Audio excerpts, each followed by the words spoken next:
अगर आपकी आंखों में भेदाभेद, द्वैत भावना, शोषण की प्रवृत्ति, ऊंच नीच की प्रवृत्ति अगर इस तरह का कोई विकार है तो आप कितना भी शुभ कर्म करने निकलेंगे तो भी उसमें त्रुटि रहेगी ही रहेगी। क्योंकि यानी वर्तन में कोई बात नहीं होती, यानी वर्तन में कोई त्रुटि नहीं होती, त्रुटि हमारे दृष्टि में होती है। इसके लिए एक उदाहरण भी देखेंगे। सेना में सिपाही लड़ता है तो क्या वो अपने व्यष्टि स्वार्थ के लिए लड़ता है? क्या वो चाहता है कि उसके बाल बच्चे सुरक्षित रहे इसलिए वो लड़ता है? वो किसी सिद्धांत के लिए लड़ता है, वो समूह के लिए लड़ता है, वो किसी समाज के लिए न्याय चाहता है इसलिए लड़ता है। और एक रास्ते पर चलने वाला गुंडा भी यानी कहने का आशय कि हिंसा करता है तो क्या हम उसका समर्थन करते हैं? क्यों नहीं करते? इसलिए नहीं करते कि कहीं समष्टि की भावना है और कहीं व्यष्टि की भावना है। फर्क हमारी सोच में ही होता है, फर्क और कहीं नहीं होता। और सोच अगर हमारी सरल और पवित्र हो गई तो फिर हम कोई भी कार्य करें हम नीति युक्त ही करेंगे, इसका दावा किया जा सकता है। इसलिए सनातन सिद्धांत जो है हमारा, यानी इस भारतीय तत्व चिंतन से निकला हुआ जो सनातन सिद्धांत का अमृत है, जिसे हम सर्वांग योग नाम से आपके सम्मुख प्रस्तुत कर रहे हैं, उस सिद्धांत को अगर आपने जाना और जांचा, अपनाया तो फिर आप कोई भी कर्म कर लेंगे तो भी उसमें त्रुटि रहेगी ही नहीं। क्योंकि वो स्पष्ट आईना है, दर्पण है कि हम जिस विश्व के अंश है, विश्व और हम एक ही है। जैसे हम इस हाथ को यानी कोई पीड़ा वेदना नहीं देना चाहते, क्यों? क्योंकि ये हमारा अंग है। अगर एक अंग को तकलीफ होगी तो वो संपूर्ण शरीर को वेदना होगी, ये हम जानते हैं। उसी तरह ये विश्व ही एक शरीर है, ये विश्व ही हमारा स्वरूप है। इसके एक अंग को भी अगर तकलीफ होगी तो उसकी वेदना पूरे विश्व में होगी, पूरा शरीर यानी दुखी हो जाएगा। इतनी विशाल भूमिका रखकर हमारा भारतीय तत्व चिंतन, और उसमें चिंतन हमारा भारतीय चिंतन जो बना है वो अलग अलग टुकड़ों में नहीं है, और वो कोई जिसे कहा जाएगा कि मार्गदर्शक तत्व नहीं है। वो केवल बताता है, हमारी त्रुटियों को हमारे सामने रखता है, हमारी गलतियों को हमारे सामने रखता है, और ये सिद्ध करता जाता है कि आप मनुष्य हैं और इस सृष्टि का सर्वाधिक उत्क्रांत और विकसित बुद्धि लेकर आया हुआ ये प्राणी है, और इसके कंधे पर संपूर्ण सृष्टि में व्याप्त चारों खानियाँ, जड़ चेतन आदि सभी प्रकार के यानी वस्तुओं को सुरक्षित, संरक्षित और व्यवस्थित रखने की जिम्मेदारी है। ये भास कराने वाला ये हमारा तत्वज्ञान है, जिसे हम अध्यात्म विज्ञान के नाम से जानते हैं। अब देखिए उनके प्रश्न हैं कि क्या वैदिक धर्म में समानता के दर्शन है? समानता का अर्थ जैसे हम पूर्व में ही बताए कि चश्मे से हम चप्पल की तरह व्यवहार नहीं कर सकते, और चप्पल का हम यानी चश्मे के साथ अदल बदल नहीं कर सकते, क्योंकि दोनों के स्वभाव अलग है। इसलिए समानता किसे कहते हैं? सर्वे सुखिनः सन्तु सर्वे सन्तु निरामया। अपनी अपनी स्टेज में सभी आनंद मंगल कुशल से रहे, और सभी एक दूसरे के पूरक रहे, और सभी में ये जागृति रहे कि हम एक दूसरे के पूरक हैं। एक ही मशीन के अलग अलग पार्ट होते हैं, अगर एक पार्ट भी कमज़ोर रहा तो वो मशीन व्यवस्थित नहीं चलती। उसी तरह ये समाज जीवन भी है, इसमें अगर एक घटक भी कमज़ोर रहा तो संपूर्ण यानी जितना भी यानी जिसे कहा जाएगा कि निज़ाम है, जितनी भी व्यवस्था है, सब गड़बड़ा जाती है। तो इसलिए समानता किसे कहते हैं? सबको सुख मिले। अगर हम कहें कि अंबानी और अदानी की तरह हम भी करोड़ों रुपए की कार में घूमें तो ऐसा हो नहीं सकता, क्योंकि उसके पीछे उन्होंने किए हुए परिश्रम, उन्होंने लगाई हुई लागत, उनकी चिंताएं, जितना मनुष्य ऊपर जाता है उसकी चिंताओं का, उसकी जिम्मेदारियों का भाव, प्रभाव और उसकी क्षमताएं बढ़ती चली जाती है।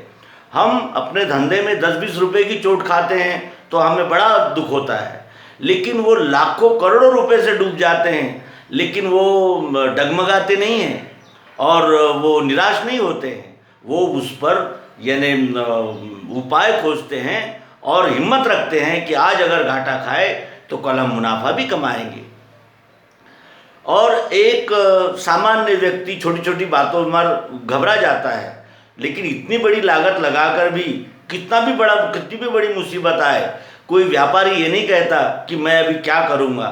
नहीं, वो रास्ते खोजता है और वो रास्ते खोजकर उसका अवलंब करता है और बगैर निराश हुए फिर से खड़ा होने की क्षमता रखता है। तो इस तरह यहाँ ये कहना उचित होगा कि समानता का अर्थ है सभी मनुष्य है, सभी को न्याय मिलना चाहिए, सभी के साथ समान व्यवहार होना चाहिए। कोई अमीर है तो उसके लिए अलग कानून रहे, कोई गरीब है, निर्धन है तो उसके लिए कोई अलग कानून रहे। इस प्रकार का भेदाभेद करना ये यानी अनुचित है। इसे ही समानता कहते हैं। और समत्वम योग उच्यते, समत्व को ही योग कहते हैं। अगर हमने विश्व ब्रह्मांड के साथ हमारा योग कर लिया, पिंड ब्रह्मांड की एकता कर ली, तो क्या होगा, हम सबकी ओर एक ही नज़र से देखेंगे। कुत्ते में भी जीव ही है, बकरी में भी जीव ही है, गाय में भी जीव ही है, हम में भी जीव ही है। जितनी वेदना हमें होती है उतनी वेदना सबको होती है। ये इस भूमिका को समता कहते हैं। समता का अर्थ ये नहीं है कि एक चपरासी को भी 1 लाख रुपया पगार दिया जाए और एक डायरेक्टर को भी 1 लाख रुपया पगार दिया जाए। इससे समता नहीं कहा जा सकता। और समता का वास्तविक अर्थ है अपनी दृष्टि में ही समता आनी चाहिए। सबको समान रूप से हम देखें और समान रूप से उसको न्याय मिले। फिर स्वतंत्रता का दर्शन है क्या? वैदिक शब्द अर्थ यानी वैदिक शब्द इन्होंने इस्तेमाल किया है। वास्तविक ये धर्म मानव धर्म ही कहलाया जाएगा। इसमें वैदिक और बाइबल और कुरान की कोई आवश्यकता नहीं है। तो वो पूछते हैं कि स्वतंत्रता का दर्शन है क्या? तो स्वतंत्रता का अर्थ क्या है? स्वतंत्रता का अर्थ ये नहीं है कि किसी को दबाया जाए और किसी को उठाया जाए। स्वतंत्रता का अर्थ यह है कि सभी अपनी अपनी योग्यताओं के सहारे अपनी अपनी तरक्की करें, अपना अपना विकास करें।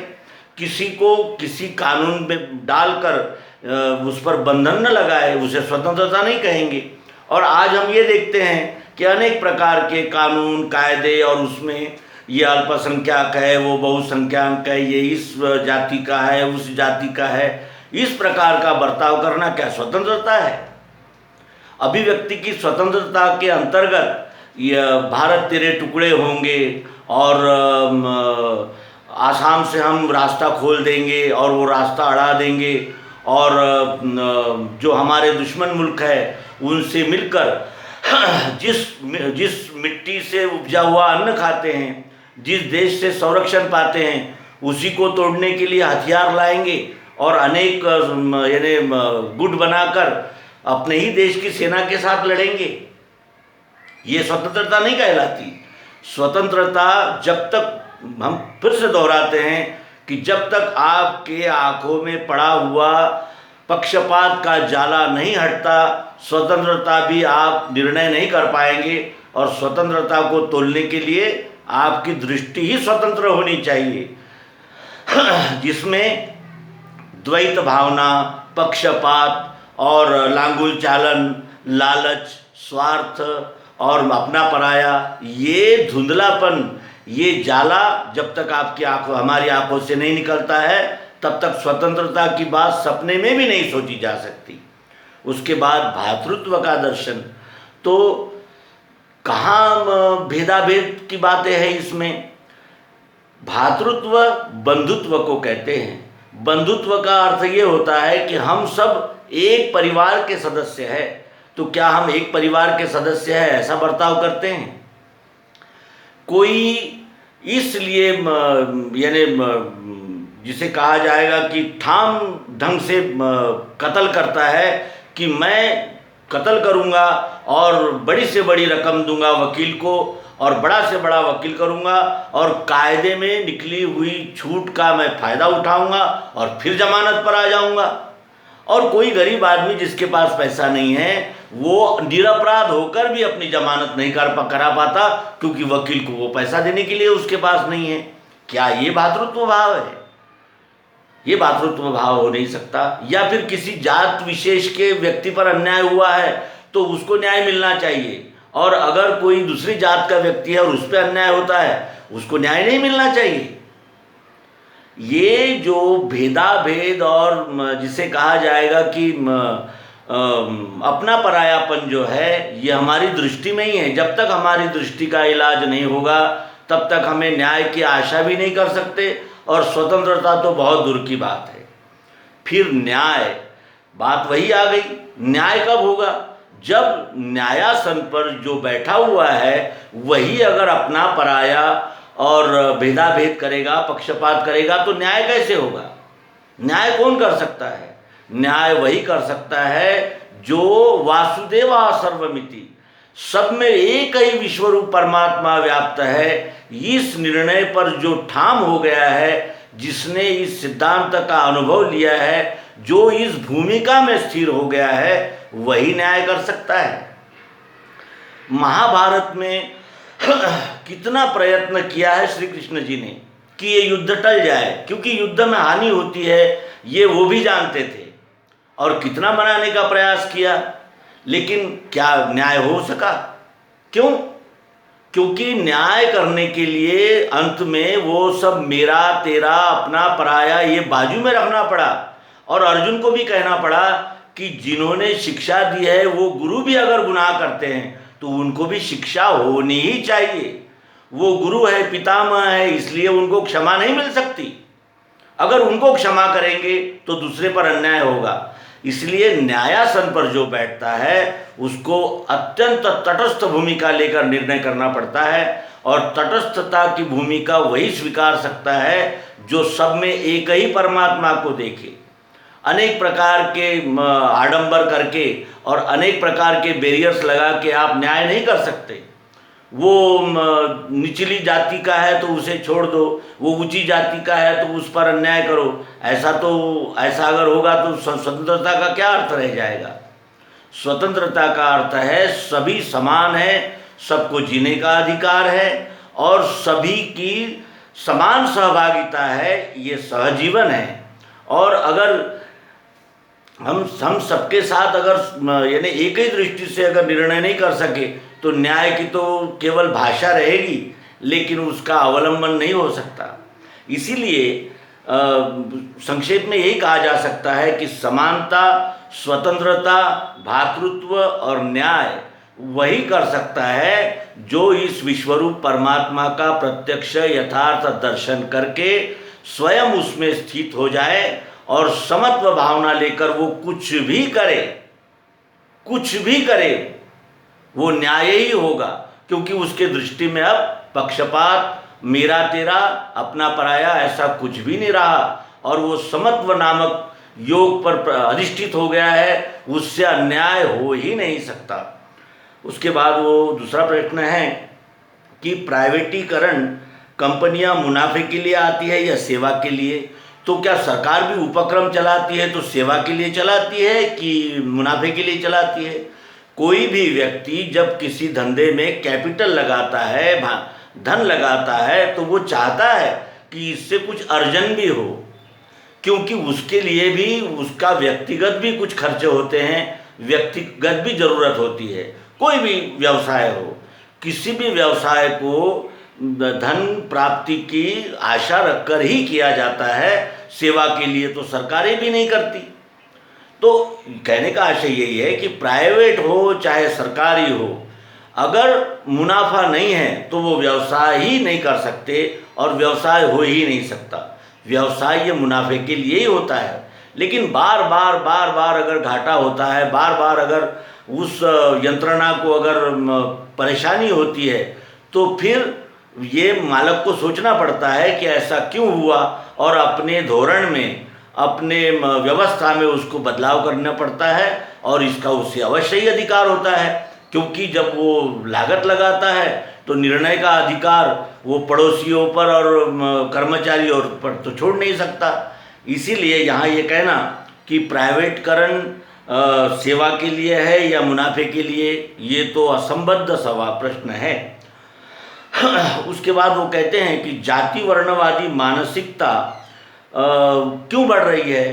तो जाति और वर्ण, इसमें अंतर है। जाति, जिस जाति का व्यक्ति है उसकी 10वीं पीढ़ी में भी आप पूछेंगे तो वो वही बताएगा कि मेरी यही जात है। चाहे वो कितना भी बड़ा आदमी बन जाए, कितना भी समृद्ध हो जाए, कितना भी महान हो जाए, लेकिन उसकी जात जो है वो उसका पीछा नहीं छोड़ती। क्यों? क्योंकि ये घराने के साथ बंधी हुई है, एक पर्टिकुलर, एक जिसे कहा जाएगा कि श्रृंखला के साथ बंधी हुई है। लेकिन वर्ण का ऐसा नहीं है।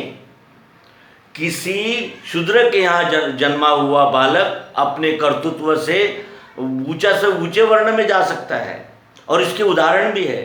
एक मछली पकड़ने वाले खानदान का व्यक्ति मिसाइल मैन बनता है, राष्ट्रपति बनता है, और उसको ऊंची जात वाले और नीची जात वाले सभी वोटिंग करते हैं और उसको राष्ट्रपति मानते हैं। APJ Abdul Kalam, doctor APJ Abdul Kalam. क्या वो किसी जात के हैं इसलिए उनको वहाँ उस पद पर बिठाया गया है, या बिठा सकते हैं? योग्यता, वर्ण में योग्यता की आवश्यकता होती है, और वो ऐसी ही नहीं योग्यता होती कि भाई वो इतना पढ़ा है इसलिए योग्य है। उस कार्य करने के लिए जो गुण उसमें चाहिए, जो कर्म चाहिए, वो अगर उसमें है तो तभी वो उस पद पर बैठ सकता है और उस पद को गरिमामय ढंग से निभा सकता है। तो कहने का आशय यही है कि जातियां जो है ये मनुष्यकृत है और ये बंधनकारक है, लेकिन वर्ण का ऐसा नहीं है। हम ऐसा अनेक उदाहरण में देखते हैं कि जिसके पिता ने कत्ल किया था उसका लड़का न्यायाधीश बन गया है। तो क्या किसी के पिता ने कत्ल कर दिया इसलिए उसको न्यायाधीश बनने का अधिकार नहीं है? अगर उसमें न्यायाधीश बनने की योग्यता है तो वो न्यायाधीश पद पर बैठ सकता है। और न्याय रक्षा जो करते हैं उनमें 7 गुण होते हैं, और वो 7 गुणों का व्यवस्थित वर्णन श्रीमद् भगवद गीता के 18वें अध्याय में है। तो कहने का आशय यह है कि जाति बंधन है और वर्ण हमारी योग्यता को सिद्ध करने के लिए एक सोपान है। हमें किसने रोक रखा है कि हम प्रगति न करें? क्या सबका स्वभाव सरीखा होता है? सभी का स्वभाव सरीखा नहीं होता। एक ही माँ बाप के बेटे अगर 4 है तो 4 प्रकार के स्वभाव हो सकते हैं, और वो 4 वर्ण के भी हो सकते हैं। वर्ण ये आपको प्रगति में बाधा नहीं देते। आप जिस वर्ण के हैं आप स्वयं ही अपने वर्ण का निर्धारण करें, अपने स्वभाव और अपने योग्यता को परखें और उस वर्ण में प्रवेश करें, तो आप अवश्य ही सिद्ध हो सकते हैं। आपको सफलता मिलनी ही मिलनी है, क्योंकि आप में वो गुण हैं। लेकिन अगर आप ये कहें कि मैं इस जात का हूँ और मुझे उस जाति के उस व्यक्ति के पद पर बिठा दिया जाए, तो ऐसा हो नहीं सकता। और जातियों का बंधन ये मानवकृत है, और वर्ण में आपको प्रगति के, विकास के रास्ते सदैव खुले रहते हैं। वर्ण कभी किसी को बंदिस्त नहीं कर सकता। तो इस तरह उसके बाद वो कहते हैं कि क्या रोटी बेटी के व्यवहार ज़रूरी नहीं है? तो क्या ये रोटी बेटी यानी बेटी किसी की बेटी को अपने परिवार में शामिल करने के लिए ये तो निकष नहीं लगाया जा सकता कि इस जाति की बेटी उस जाति के साथ ही संबंध करे। ऐसा तो हो नहीं सकता। इसकी ज़बरदस्ती नहीं की जा सकती। जिसकी जो पसंद है, जिसकी जो योग्यता है, वो चुनने का पूरा अधिकार उसे है। उसको कौन यानी मजबूर कर सकता है कि आप इससे ही रोटी बेटी का व्यवहार करो? और क्या ये सत्य नहीं है कि ये नए समय में हम देखते हैं कि जाति भेद तो कोई मानता ही नहीं है, वो तो योग्यता को देखते हैं। और ऐसे कई उदाहरण हमारे सामने हैं कि जहाँ जाति विरोध का कारण बने ही नहीं। योग्यता ही उनके चुनाव का निकष रहा। और ऐसी भी जगह देखने में आई है कि वहाँ ये मुद्दा ही नहीं उठा कि कौन किस जात का है, वहाँ ये मुद्दा उठा कि वधू और वर योग्य है तो उन्होंने विवाह करना चाहिए, उसमें दूसरा कोई मना नहीं कर सकता। और इसी समाज में हम ये भी देखते हैं कि इस जात के व्यक्ति ने उस जात की लड़की से शादी कर ली तो इस जाति के लोगों ने उस जाति के युवक को मार डाला। ये भी कट्टरता है। तो समाज समरस होने के लिए उतनी विशाल भूमिका में हमें बैठना पड़ेगा। और फिर यही प्रश्न आ जाता है कि जब तक हमारी आंखों में द्वैत भाव की जाली फूली पड़ी रहेगी तब तक हमारी दृष्टि क्लियर नहीं हो सकती। और जब तक हमारी दृष्टि यानी समभाव में स्थित नहीं होगी तब तक हमें इसमें सफलता नहीं मिलेगी। कानून बनाकर रोटी बेटी का व्यवहार हो नहीं सकता, ये मनुष्य के दृष्टि पर ही निर्भर करता है। और हमारा शास्त्र तो कहता है कि अगर यानी जिसे कहा जाएगा कि शूद्र से भी ज्ञान मिलता हो तो वो भी लेना चाहिए। और अगर स्वस्थ, सुंदर और गुणवान कन्या अगर किसी की भी हो तो अवश्य ही यानी अपने परिवार में शामिल करना चाहिए। वहाँ ये देखना कि वो किस जाति की है, किस पंथक की है, किस इसकी यानी कहने का आशय किस सामाजिक परिवेश की है, ये न देखते हुए उसे अपनाना चाहिए। हमारा भारतीय तत्वज्ञान कहता है कि आप किस पंथक के हैं, किस संप्रदाय के हैं, ये तो विचार ही नहीं है। मनुर्भव, सबसे पहले मनुष्य तो बनो। जो मनुष्य है वही अपने यानी अपने दिशा को निश्चित कर सकता है और अपने दिशा को निश्चित करने वाला ही अपने गंतव्य तक जा सकता है। अन्यथा बातों से कभी कुछ नहीं होता। और जब हम व्यवहार की धरातल पर अपनी दृष्टि को स्वच्छ और जिसे कहा जाएगा कि समत्व में स्थित कर लेंगे तभी ये सारे जो लक्ष्य है वो पूर्ण हो सकते हैं। तो यहाँ इस तरह श्री मिडल वे क्रिएशन नाम के संस्थाओं के प्रश्नों के हमने यथामति उत्तर देने के प्रयास किए हैं। ये हमारे वक्तव्य से अगर किसी को ठेस पहुंची हो, चोट पहुंची हो तो वो कृपया क्षमा करें, क्योंकि जो बोलना है वो तो बोलना ही पड़ेगा, क्योंकि प्रश्न आते हैं समाधान के लिए। यहाँ अगर ये छिपा वो बता अगर ऐसा करेंगे तो वो भी समत्वम योग उच्यते इस सिद्धांत से विपरीत ही होता है। और पुनश्च एक प्रार्थना है कि ये वैदिक धर्म नहीं है, ये वैदिक और ईसाई और इस प्रकार के जो संप्रदाय है वैसा ही नहीं है, ये वैश्विक सिद्धांत है। इसे सनातन सिद्धांत कहा जाता है, जिसमें केवल मानव यही निकष होता है निर्णय का, अन्य कोई भी निकष इसमें नहीं लग सकता। इसके अनंतर श्री विजय कावलकर इनके प्रश्न का हम विचार करें। श्रीमद् भगवद गीता के 2 श्लोक इन्होंने उद्धरण किए हैं, उनको हम देखेंगे।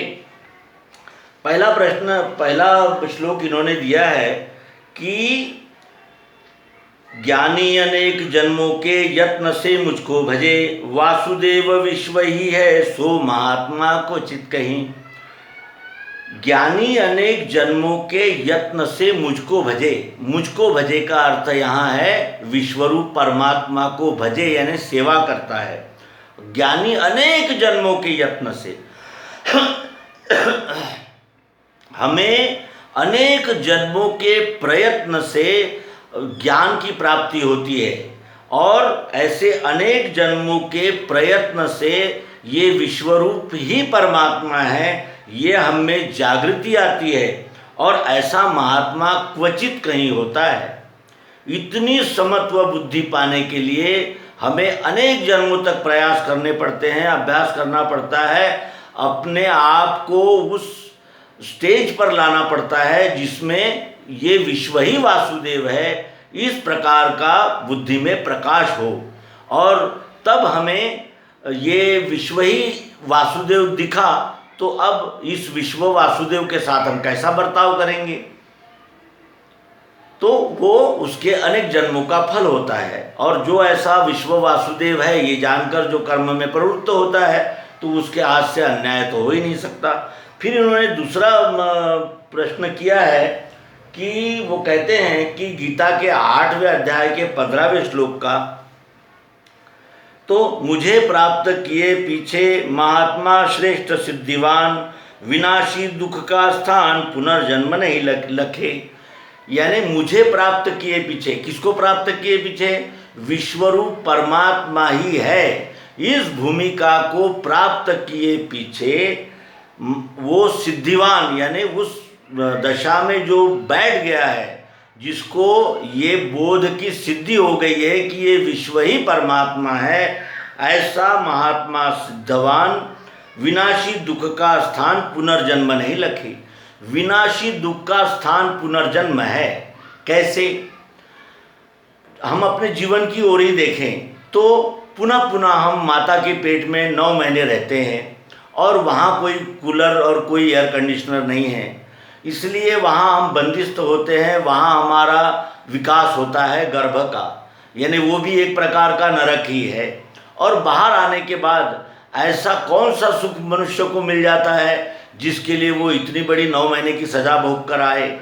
अनेक प्रकार की चिंताएं, कुंठाएं, अनेक प्रकार के बंधन और अनेक प्रकार की परेशानियां शुरू से अंत तक इस जीवन के साथ लगी रहती है।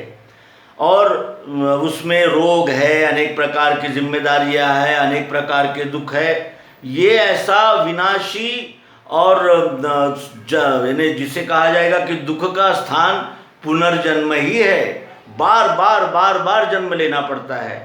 पुनरपि जननम पुनरपि मरणम पुनरपि जननी जठरे शयनम। ये चक्र हमारा छूटता ही नहीं, क्योंकि हमारी व्यष्टि वासनाएं हैं वो इतनी मजबूत है कि हम उनको छोड़ना ही नहीं चाहते।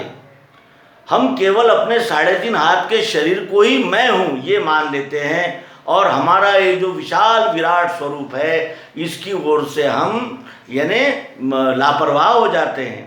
और इसीलिए ये बार बार जन्म लेना पड़ता है और इसीलिए यहाँ पुनर्जन्म लेना पड़ता है। और वो पुनर्जन्म का चक्र कब समाप्त होता है? जब हम सब में एक ही परमात्मा को देख लेते हैं, तब हमारा द्वैत भूमिका का जो व्यवहार है वो समाप्त हो जाता है। और द्वैत भूमिका में ही तो सारा शोषण और अनेक प्रकार के भेदभाव और अनेक प्रकार का ये यानी जिसे कहा जाएगा कि बर्ताव में त्रुटियां हैं।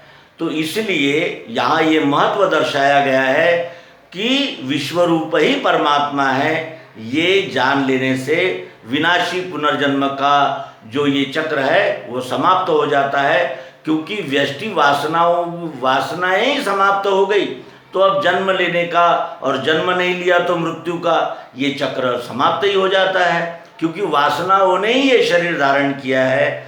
जैसी वासना वैसे कर्म, जैसा कर्म वैसे कर्म फल। और ये अखंड चक्र तभी हमसे छूट सकता है जब हम अध्यात्म विज्ञान के द्वारा विश्वरूप ही परमात्मा है इसका संपूर्ण बोध प्राप्त करते हैं। तो मित्रों, आशा है आपका समाधान हुआ होगा। धन्यवाद। सद्गुरु भगवान की जय। विश्वरूप परमात्मा की जय।